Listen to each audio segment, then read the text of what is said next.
за детето си, грижат се те, гледат го сякаш цвете в саксия. Всичко поднася плютена тепсия.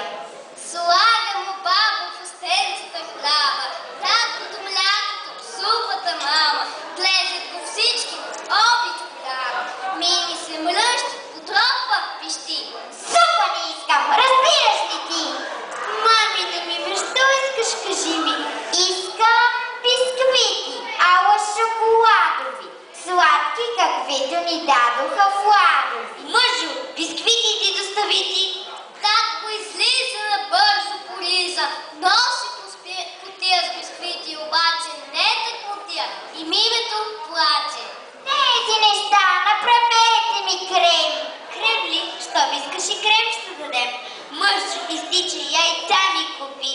Мамино миме, сега потърпи. Мими се плези, но радват се те. Мими разглезено чело расте. Радост дочакват голямата слава. Мимето ми първокласница става. Но първокласница с нея и Теса, всички са роби на тази принцеса. Има ли Мими домашни задачи? Има и свита добри помагачи. Своята работа татко зарязва, синя хартия на ленти нарязва. Прави на мимето ново сметало, старото вече било летяло. Мама лицето на мимето мие, бабата внучото крие славлия. Грижи за мимето колкото щеш.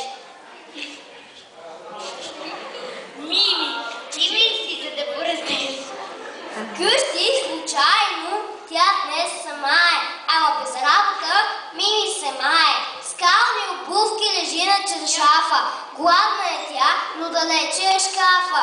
Как ще се мъчи яйца да вари, хляб да нареже е трудно дори, но се усмихва в сливия миг. Баба се връща, я сеща язвик. Баба!